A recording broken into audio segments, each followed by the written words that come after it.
Bonjour, nos chers étudiants. Prions tous Dieu de nous faire sortir de ces moments difficiles pour que nous puissions vous retrouver en cours présentiel.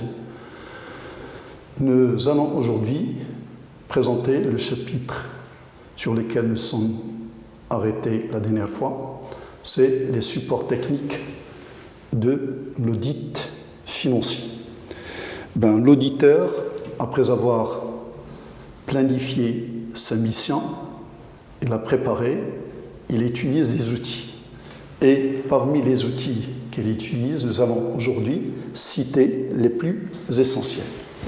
Donc, l'auditeur utilise des supports techniques ou des outils que nous avons énumérés en nombre de 5.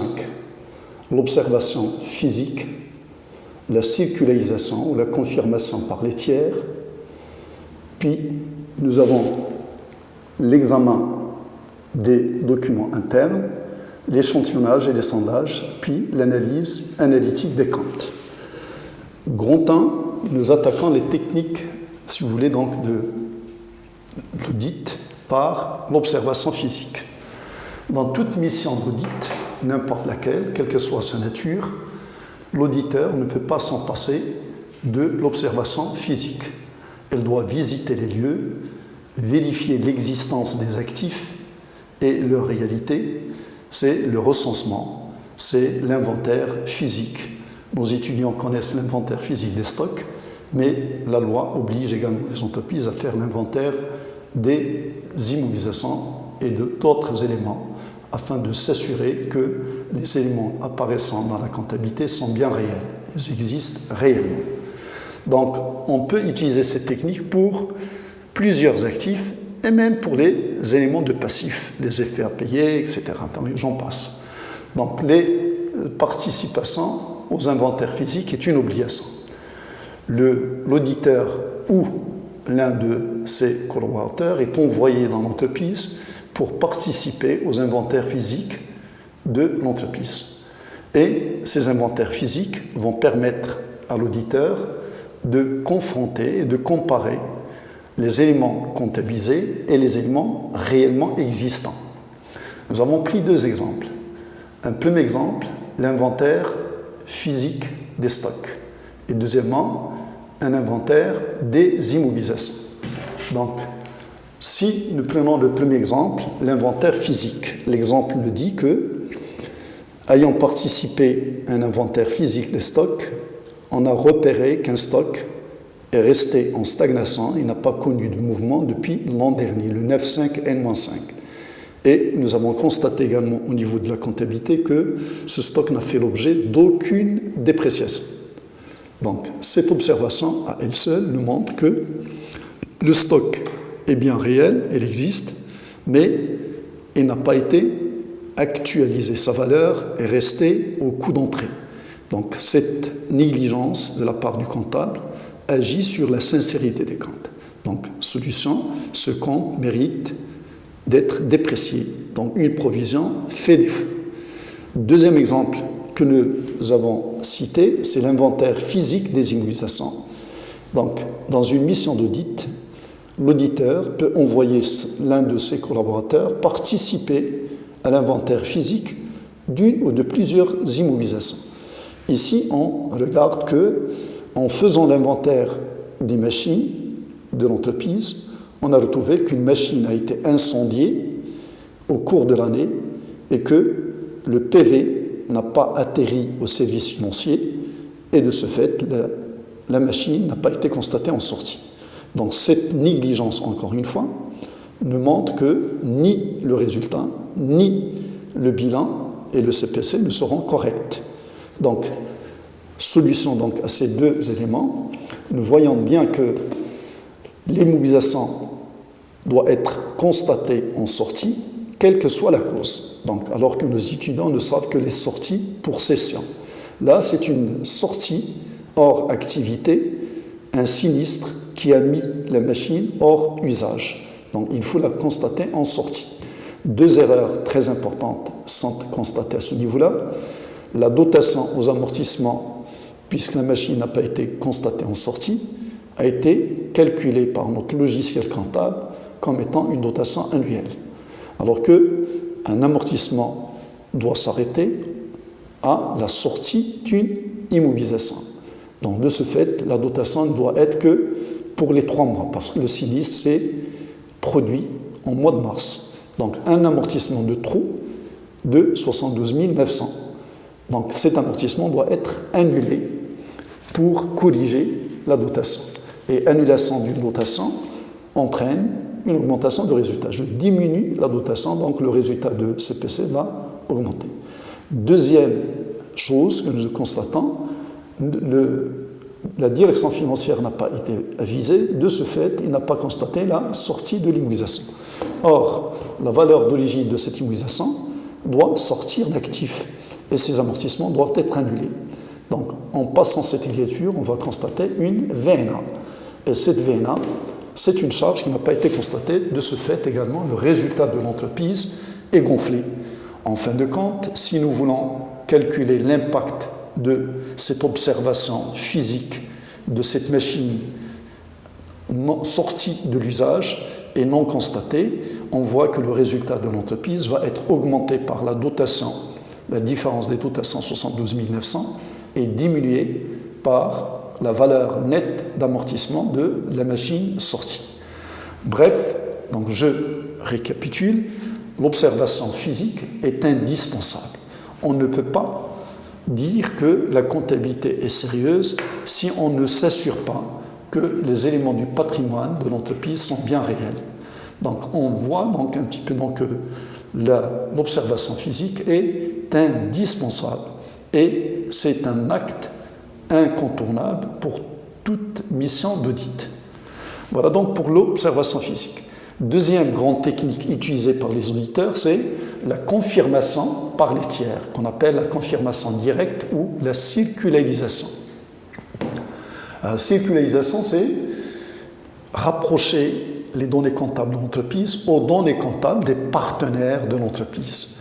Remarquez bien que également nos étudiants à ce niveau-là connaissent très bien l'état des rapprochements bancaires où nous rapprochons notre compte banque au relevé bancaire, donc c'est-à-dire la comptabilité de la banque. Mais ce rapprochement peut être également fait à plusieurs niveaux. Donc c'est les ventes avec les clients. Donc je vais comparer mes ventes avec les créances clients. Je vais demander aux clients de me retourner par une lettre, si vous voulez, adressée par l'auditeur à ses clients, leur dette envers l'entreprise. Donc, moi, je suis vendeur, le client est acheteur. Mon compte client est l'inverse du compte fournisseur chez le client. Donc, on peut rapprocher ces deux comptes pour relever les anomalies et les incompatibilités que nous devrions corriger. Donc, chaque fois que nous retrouvons des différences, ça veut dire qu'il y a des choses anormales. Il faut rechercher donc les causes et l'auditeur doit procéder à des tests et à des contrôles pour relever les incohérences. Donc cette sécularisation, elle est faite également pour plusieurs choses. Vous avez un terrain qui est comptabilisé dans une entreprise. Pour s'assurer que le terrain est bel et bien un actif de l'entreprise, l'auditeur doit s'assurer de la propriété. Donc il peut circulariser la conservation foncière. Vous avez les brevets. Un brevet enregistré dans un actif de l'entreprise, l'auditeur doit s'assurer que c'est un brevet qui appartient à l'entreprise par la sécurisation de la propriété industrielle et intellectuelle. Les créances, c'est les clients et autres débiteurs doivent être sécularisés pour vérifier nos créances sur les clients et les clients nous retournent, comme je l'ai dit tout à l'heure, leur dette envers nous. Et j'en passe, vous remarquez bien qu'il y a tous les éléments, si vous voulez, d'actifs, leur majorité, peuvent être circularisés auprès des tiers concernés. En recevant les réponses des clients, je vais confronter les réponses reçues par rapport aux données comptabilisées. Alors, la technique de circularisation se fait de la manière suivante.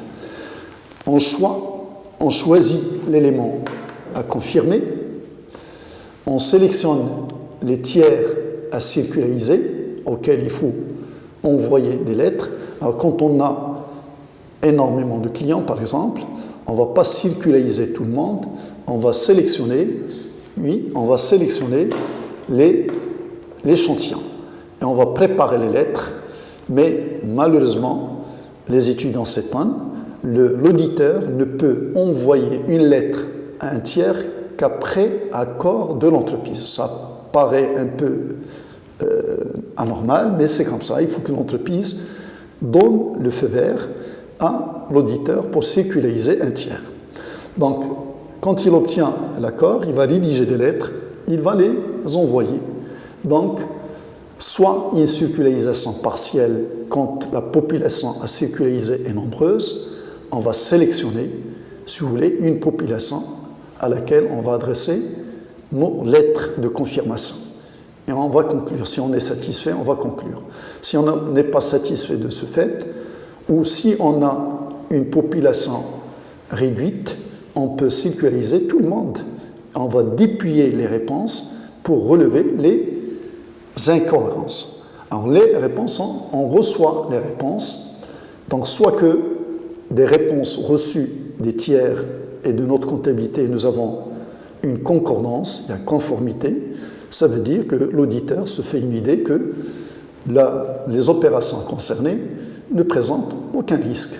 Mais en cas d'incompatibilité, en cas de différence entre les réponses reçues de la part d'un tiers et les montants comptabilisés au sein de notre direction financière, on peut constater qu'il y a des choses, si vous voulez, qu'il faut analyser afin de déterminer les causes et l'impact et le risque potentiel sur la comptabilité de l'entreprise.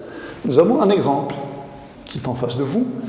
On a circularisé un client et le A, c'est un acheteur. Donc, chez la société A, on retrouve la réponse de la société A, c'est 500 000 dirhams d'achat avec une TVA de 100 000. La dette est de 600 000. Mais dans la comptabilité de l'entreprise, on a retrouvé qu'il y a uniquement 450 000 de montant de vente et 90 000 de TVA facturée. Alors, quelles sont les conséquences de cet élément? Également, donc, nous voyons bien qu'il y a une incompatibilité. En principe, le montant comptabilisé en dette fournisseur et en compte client doivent être similaires. Le montant comptabilisé en compte client et en compte fournisseur doivent être les mêmes. Et les montants comptabilisés en TVA facturée et en TVA récupérable doivent être identiques. Donc là, nous constatons qu'il y a des différences. Donc ces différences montrent qu'il y a une anomalie. Alors cette anomalie peut être, en principe, vous remarquez bien que la facture qui est établie par un vendeur doit être la même que celle comptabilisée. Là, on voit qu'il y a des différences. On peut conclure, ce ne sont que des hypothèses, mais pour conclure de cette manière, l'auditeur doit déterminer les causes exactes par des contrôles et des tests. Là, je suppose tout simplement que cette différence de 50 000 entre 500 000 et 450 000 est une rente qui est bien réelle, mais qui n'a pas été comptabilisée. Donc, je peux conclure que peut-être, au lieu de faire une facture et un double direct, on fait un double distinct de la facture initiale envoyée au client. La facture envoyée au client contient 500 000 et 100 000 de TVA, ça fait 600 000 de TTC, mais la facture gardée par l'entreprise ne contient que 450 000 et 50 000 de TVA, donc de 90 000 de TVA, ça fait 540 000. Il y a une différence donc de 10 000 dirhams en hors taxe, et je peux conclure que ça peut être un détournement de fonds. Peut-être que la direction commerciale, en encaissant la créance entière de 600 000, elle ne va mettre dans les caisses de l'entreprise que 540 000. Ce ne sont que des hypothèses. Mais en cas de différence, toujours l'auditeur doit effectuer des contrôles multiples pour qu'il puisse déterminer les causes exactes. Donc il n'a pas à faire des prétentions, elle doit démontrer dans son rapport quelles étaient les causes exactes dégagées par les tests et les contrôles effectués. Voilà donc pour la confirmation directe ou la sécularisation. Donc, je récapitule, la sécularisation, c'est comment vérifier un montant interne, montant comptabilisé interne, par une information qui nous revient de l'extérieur des tiers. Grand 3, troisième technique, c'est le contrôle des documents internes de l'entreprise. Au sein de l'entreprise, il y a énormément de documents qui circulent en interne. Le bon de commande et la facture établie, le bon de livraison et la facture établie pour le client. Donc, ces trois documents doivent être en concordance.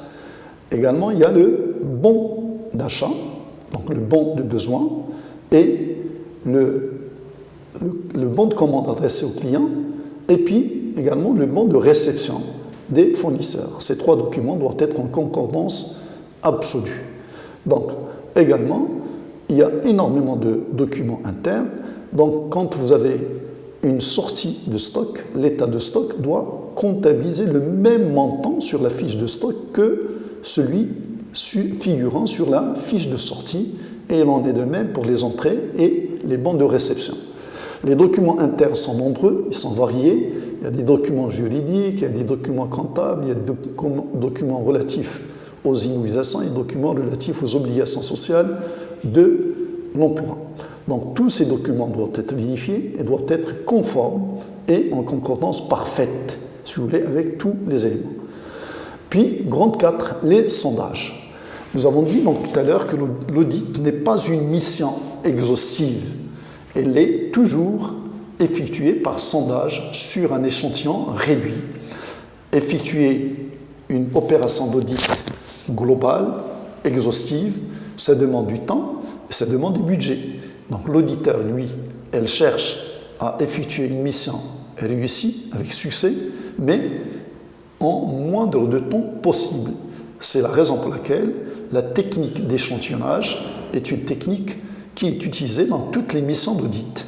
On réduit la population et on contrôle sur cette population réduite ce qui est à contrôler. On mène des contrôles, des tests, et si on est satisfait, tant mieux, sinon on élargit un petit peu l'échantillon par la suite. Alors comment choisir des échantillons?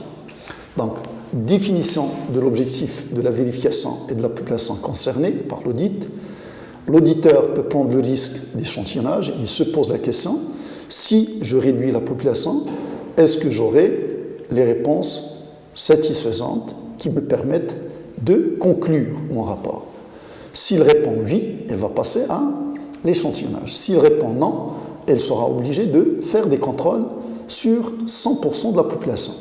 Par contre, s'il est convaincu que la réduction de la population peut être faite sans grand risque sur ses conclusions, elle va donc choisir une clé pour choisir la population réduite sur laquelle elle va mener son travail. Alors, c'est les techniques d'échantillonnage que vous connaissez. Donc, il doit choisir une clé. Alors, comment choisir une clé?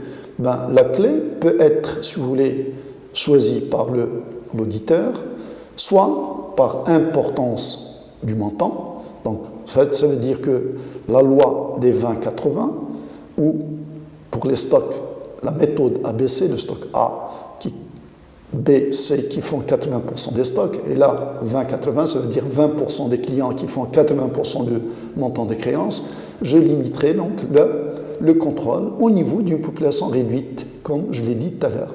Mais également, la clé peut être autre que l'importance du montant.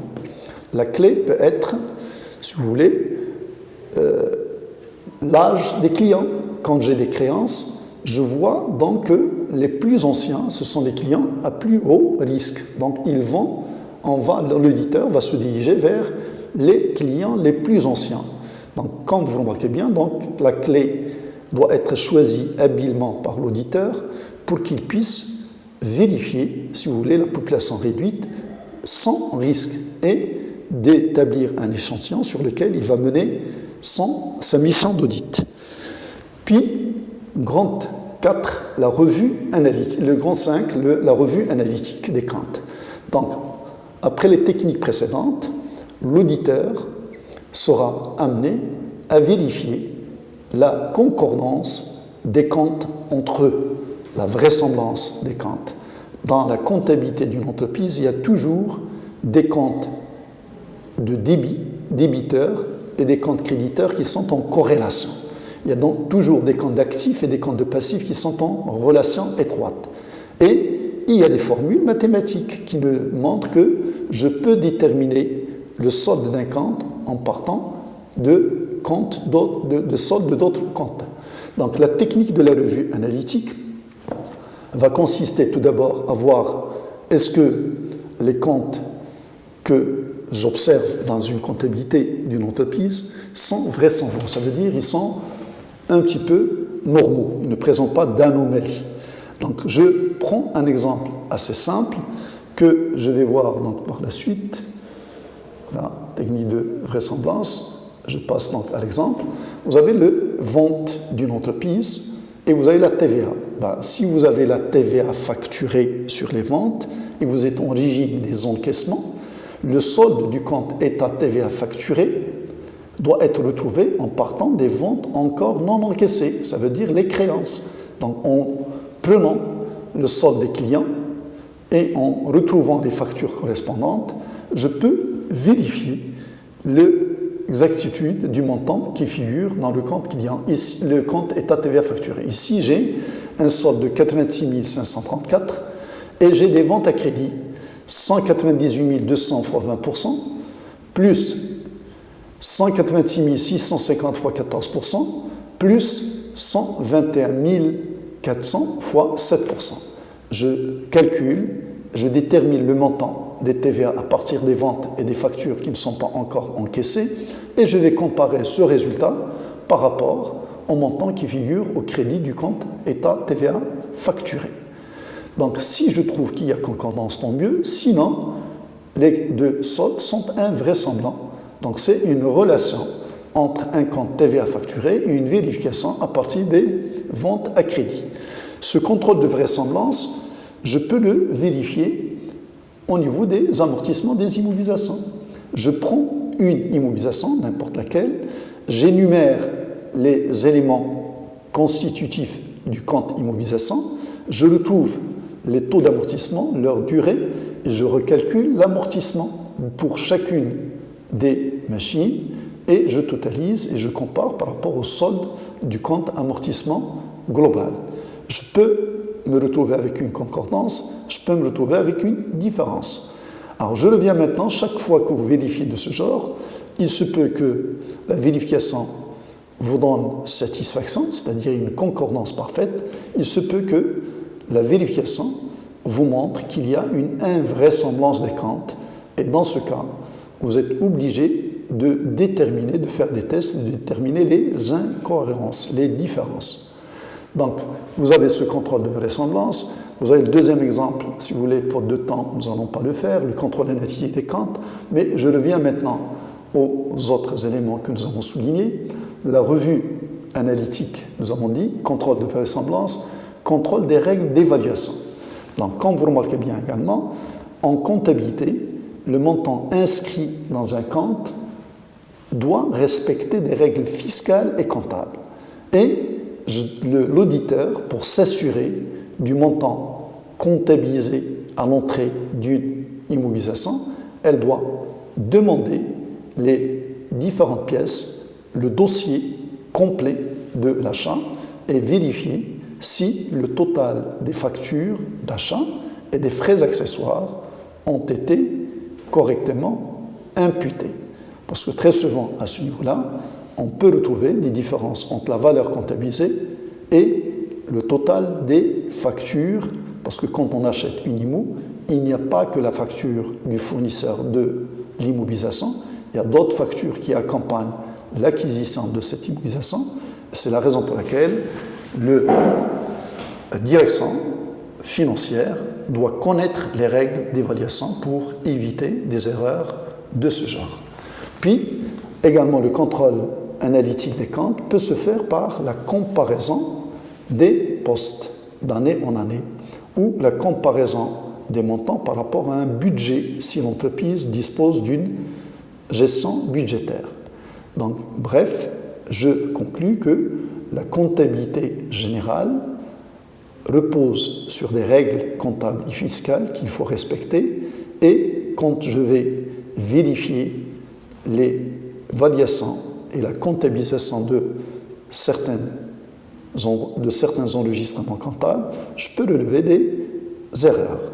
Alors, en cas d'erreur, il faut donc déterminer leur impact, leur importance significative et recommander des corrections. Donc ça, c'est pour l'auditeur financier. Mais ces mêmes techniques que nous venons d'énumérer, elles peuvent être utilisées dans une mission d'audit interne. Donc un auditeur interne chargé d'une mission d'un audit opérationnel, elle va utiliser ces techniques également pour qu'il puisse s'assurer sur l'exactitude des comptes qu'il est en train de vérifier ou de la procédure qu'il est en train de réaliser. Bref, je constate donc à ce niveau-là que l'auditeur utilise principalement les cinq techniques que nous venons d'énumérer, mais en plus de ces 5 techniques, il peut utiliser également d'autres techniques, le questionnaire, l'interview au niveau du personnel de l'entreprise, pour qu'il puisse s'assurer que, par exemple, les procédures qui sont utilisées par l'entreprise sont bien appliquées dans la pratique. Donc, conclusion à notre chapitre. Donc, l'auditeur interne ou l'auditeur externe mène une mission avec succès quand il va utiliser des techniques et des outils appropriés pour qu'il puisse s'assurer de la conformité et de la régularité et de la sincérité des différentes opérations de l'entreprise. Donc, première technique que nous avons soulignée et qui existe dans toutes les missions d'audit, c'est l'inventaire, l'observation physique. On ne peut pas placer une confiance aveugle dans les montants comptabilisés par une entreprise. Il faut toujours s'assurer que ces montants, tout d'abord, existent bien réellement. C'est-à-dire, c'est pour que le patrimoine de l'entreprise soit protégé. On peut avoir, si vous voulez, dans une entreprise, dans la comptabilité d'une entreprise, un terrain. Et il se peut que ce terrain est déjà vendu par un dirigeant, à l'insu des autres associés. Donc, quand on va vérifier par sécularisation auprès, par exemple, de la conservation foncière, on va s'apercevoir qu'il n'y a plus de terrain, malgré qu'il reste apparent sur l'actif. On va déterminer un détournement de fonds, donc un abus d'usage des biens sociaux, donc de la part des dirigeants. On va également utiliser, donc, nous avons dit, donc, en plus de l'observation physique et de la sécularisation des tiers, on va utiliser la comparaison des documents internes. Les documents internes sont nombreux, et là, à ce niveau-là, j'insiste sur un fait dans les entreprises marocaines, c'est que beaucoup de missions, beaucoup d'ordres sont donnés verbalement. Il n'y a pas d'écrit. Donc, s'il n'y a pas d'écrit, ça veut dire que cette entreprise, elle peut, si vous voulez, connaître des détournements de fonds assez facilement. Un dirigeant qui demande à un magasinier donner à telle personne telle chose, donc au téléphone, le magasinier, par la suite, quand on va faire l'inventaire, on va trouver des différences dans son état de stock. Donc, elle ne va pas dire que j'ai reçu un téléphone, il faut qu'il reçoive un écrit. C'est la raison pour laquelle j'insiste à ce niveau-là. Les entreprises doivent augmenter la traçabilité des différents mouvements au sein de l'entreprise par des écrits, chose qui manque dans beaucoup de nos entreprises. Donc, les documents internes doivent, c'est des papillons qui circulent d'un service à un autre, elles doivent être au global. Puis, je termine par la comparaison des tendances et par le contrôle de vraisemblance. Donc, voilà un petit peu donc, les techniques donc, de l'auditeur qui permet à celui-ci de faire donc, une analyse, un contrôle rigoureux pour s'assurer de la protection du patrimoine de l'entreprise, de la l'évaluation correcte des comptes, de la sincérité des comptes, afin qu'ils certifient avec conviction, si vous voulez, les comptes par la suite. Je vous remercie et bon courage.